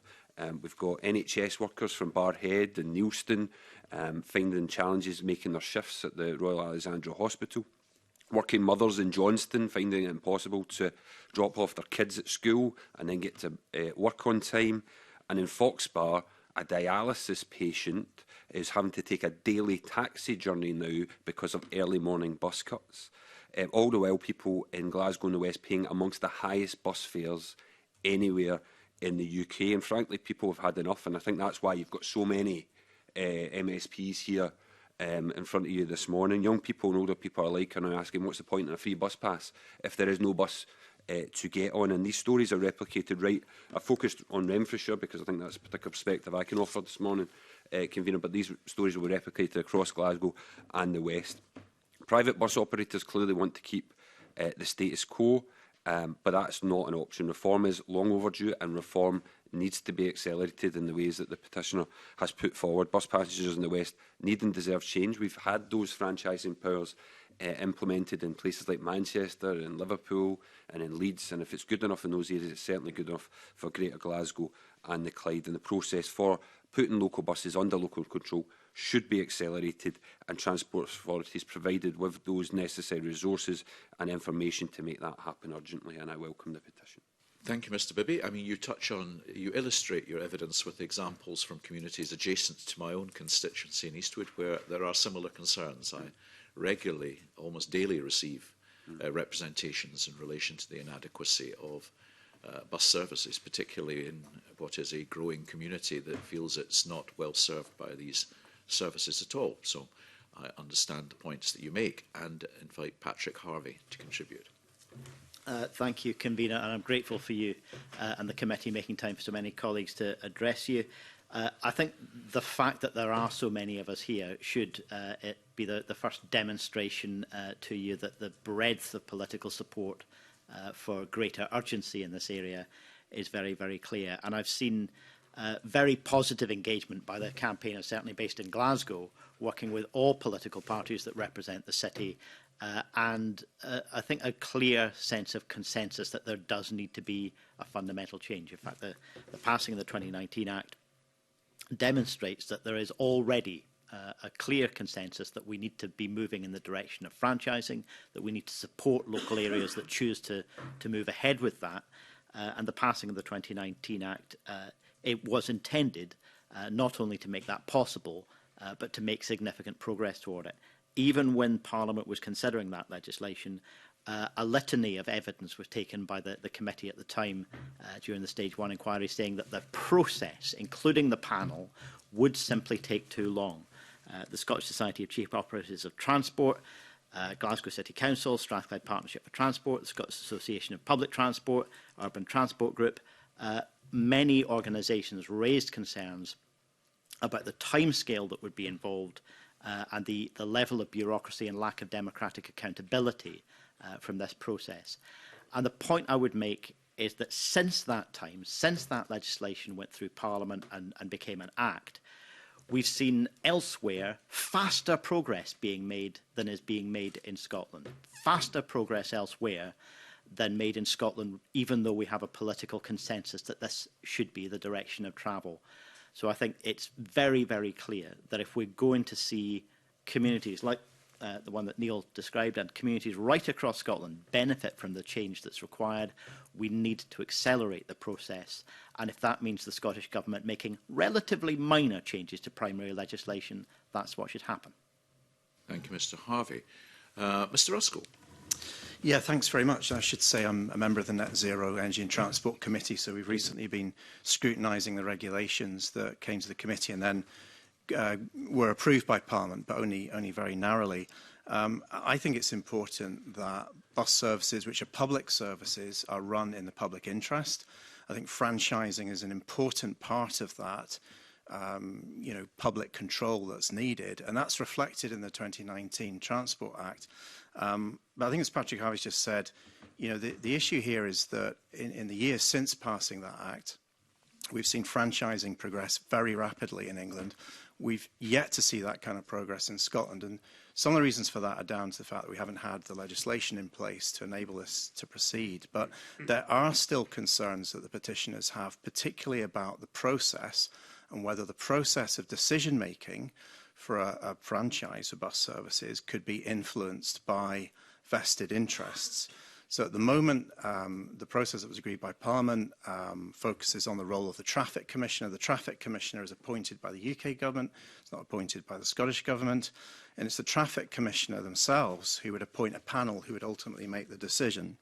So this is a problem because the Traffic Commissioner's stated objectives are to minimise regulatory burden on operators. Now, if you have operators who are actively frustrating public bus franchising, who are going to court to challenge the process around bus franchising, and yet effectively those interests could be represented in a roundabout way through a decision-making panel, I think that puts it in direct direct opposition to what the Act was trying to achieve, which is more public control through franchising. So originally, I think in the Act, it was ministers who, it was originally consulted that ministers would make the decision around franchising. It's now the Traffic Commissioner and a panel that will do that. So I do think, that this requires more examination.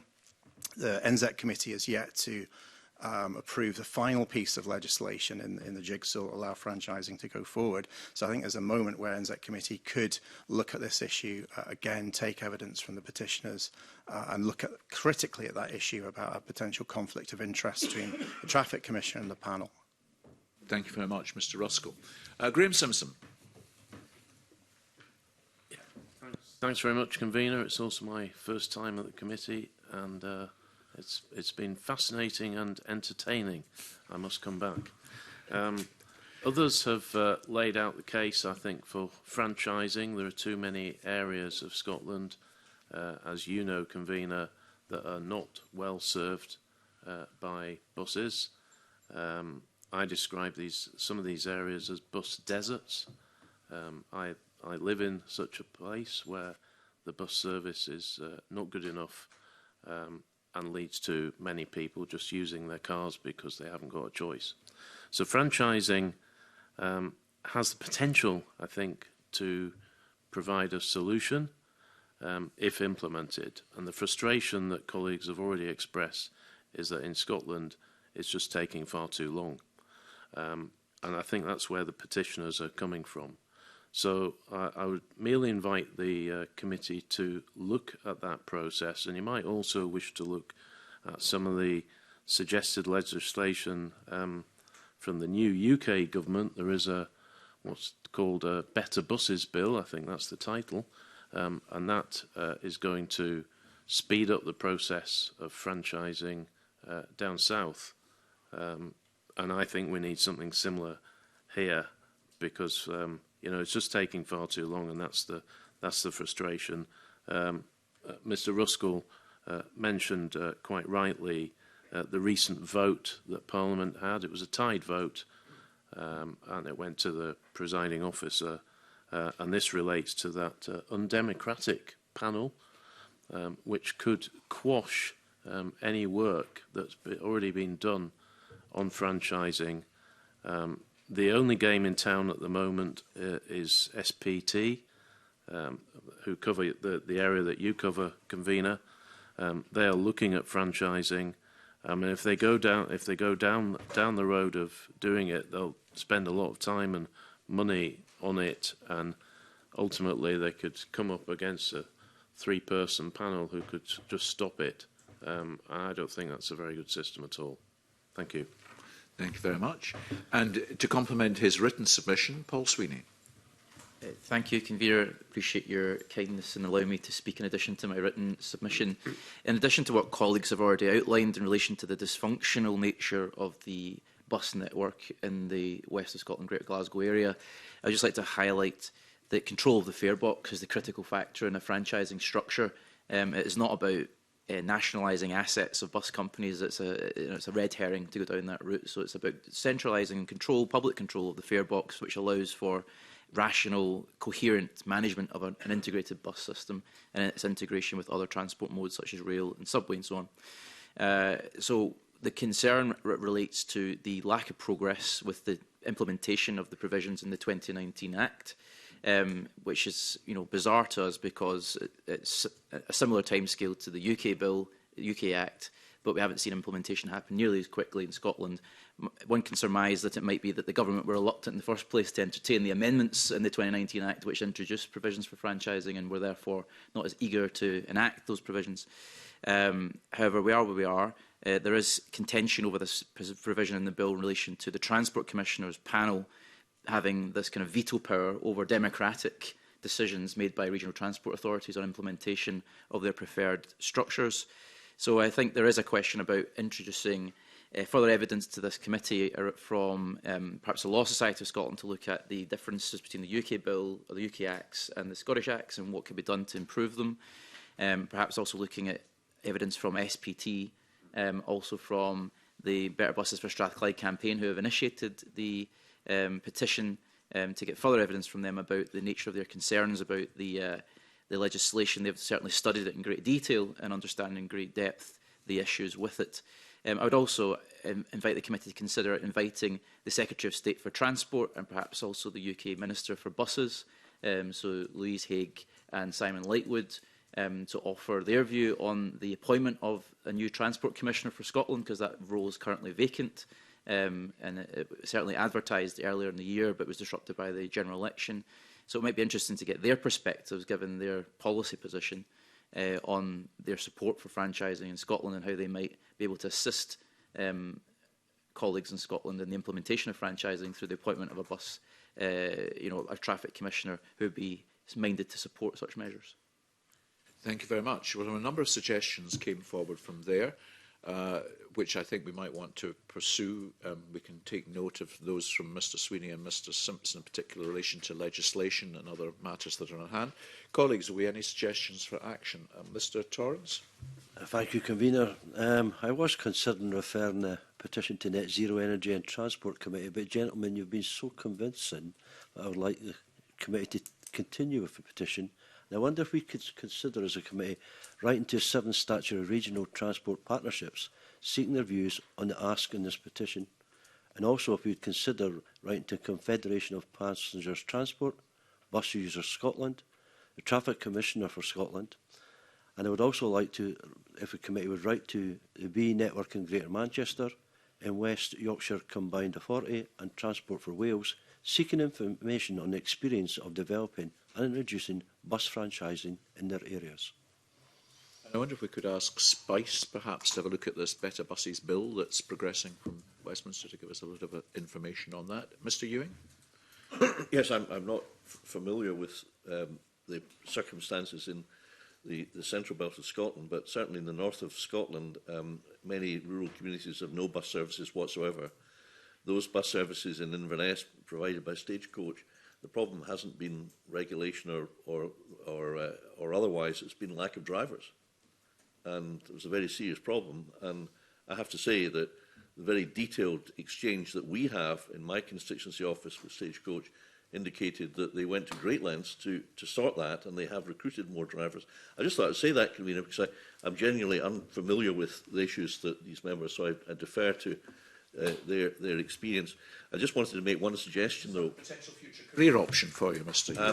I suspect not, but definitely not. But I wanted to make one suggestion, which is just for the sake of balance, that we do ask the operators in the relevant areas, the key operators, what their views are, because I think we have a duty in this committee to listen to all sides of the argument, and I would be interested to know what the operator's view is, particularly with regard to the costs of franchising, which I do recall from 20 years ago when this issue was raised in the committee, the Transport Committee, which I was a member of at the time, was a significant factor in the equation, because the costs of running a process are costs which actually could be better perhaps deployed, some may argue, on delivering a better transport system.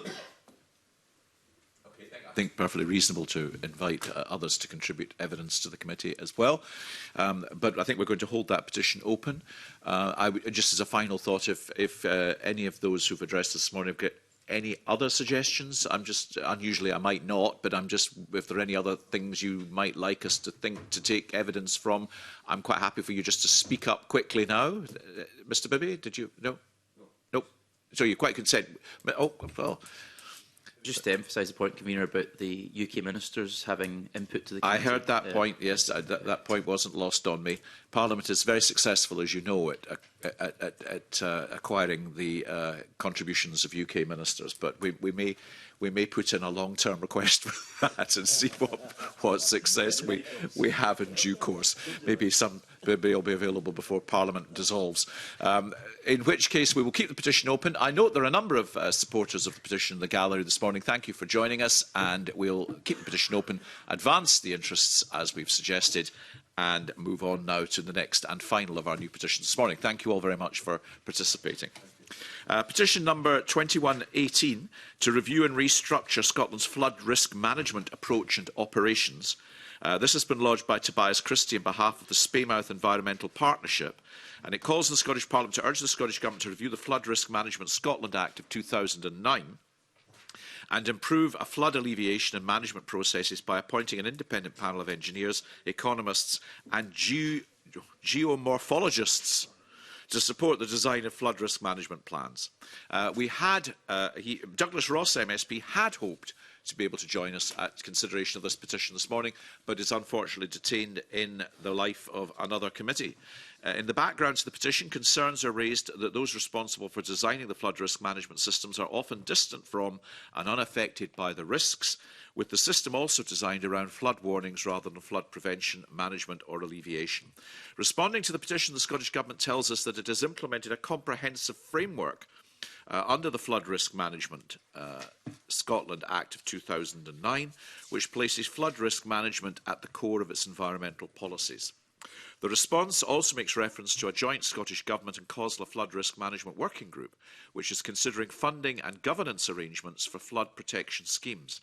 The Scottish Government is also developing the country's first flood risk strategy, which it says is focused on enhancing community flood resilience by integrating people, places and processes. It is also noted that it is the responsibility of local authorities to take forward the development of specific actions to address flood risk and improve resilience.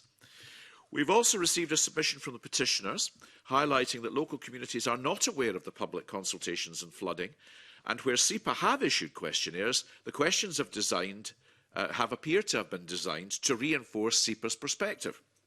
It brings us back to the arguments we had on consultations when we began this morning's proceedings.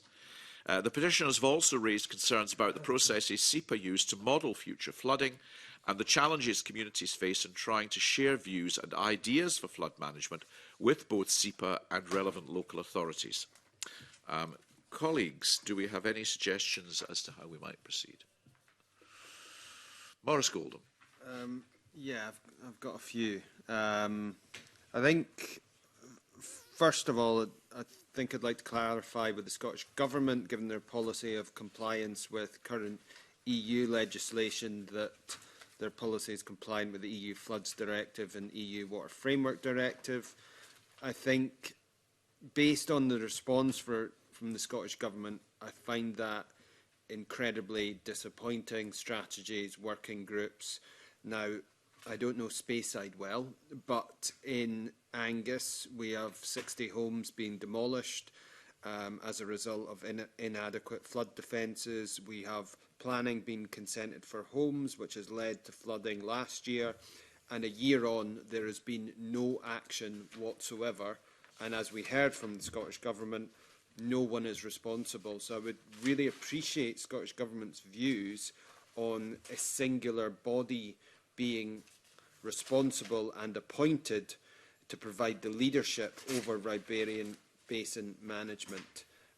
Because currently, what we see in Scotland is local authorities taking one view in respect to planning, SEPA being in charge notionally of flood management plans, but not able to implement that, where that becomes in disagreement with other interested parties, a lack of foresight over flood basin management with landowners and food producers, and consultations with people who feel their voices aren't heard. So I think in terms of that leadership, it doesn't need to be a singular body, it doesn't need to be SEPA, but I think the people of Scotland deserve to know who is responsible, which organisation, and if that's the Scottish Government, that's great. If that's SEPA, that's fine.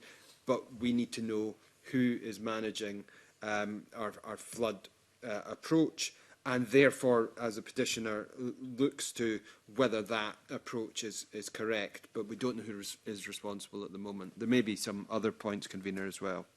Thank you. Any other suggestions? Fergus Ewing.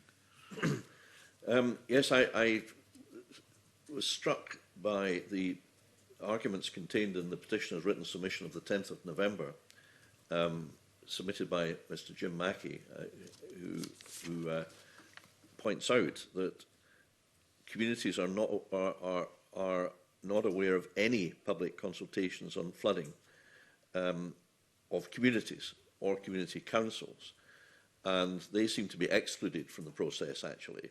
I mean, the government, in its response, the Scottish Government said that, quotes, "We are committed to further strengthening these efforts with a focus on community engagement." What does that mean?